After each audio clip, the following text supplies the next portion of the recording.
Hello all, I'm Ram. With my expertise in neuroscience, Ayurveda and yoga, I wrote this book, Good Living Practices, to achieve optimal health and wellness. Welcome to part 2 of the discussion on good living practices. In part 1, I mentioned why I wrote this book. I also defined good living practices. In case you missed the part 1 video, disease, poor health, and suffering primarily arise when the emotions, mind, and body are out of alignment and function independently of one another.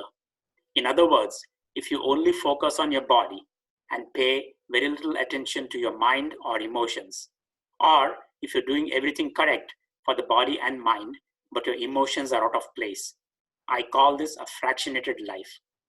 Leading a fractionated life will invite only ill health and suffering. Instead of leading a fractionated life, you need to keep the body, the mind, and the emotions in sync, functioning as one unit. With the right set of tools, you can engage your emotions, mind, and body simultaneously to achieve optimal health and wellness throughout your lifetime. Thus, good living practices are tools that keep the body, the mind, and the emotions in sync. For optimal health and living, good living practices need to be practiced daily, 24/7. In part 1 of good living practices, I spoke about good eating practices and just how the act of eating can keep the emotions, mind, and body in sync. In this video, let's go one step further about eating. I consider eating is meditation, eating as a meditative act.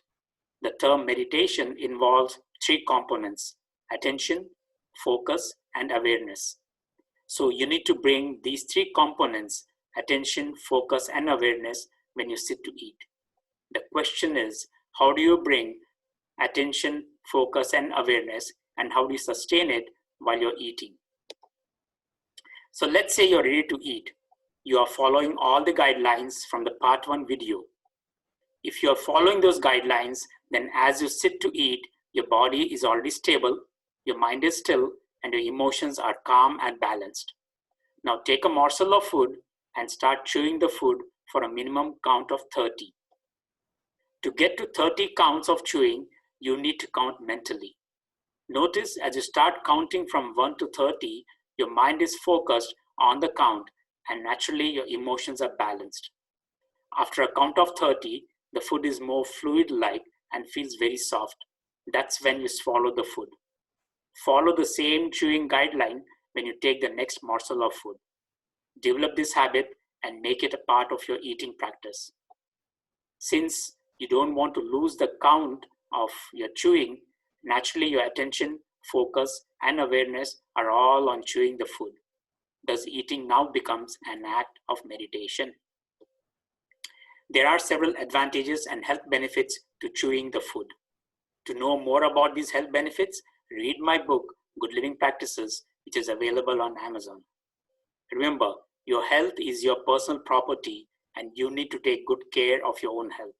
So watch this video, follow the instructions, and try to bring in the simple chewing guideline as a good eating practice.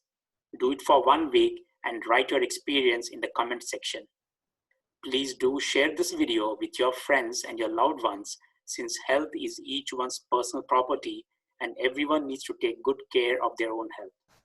Don't forget to check the part 3 of this discussion, in which I will add one more good living practice tip. Until then, namaste.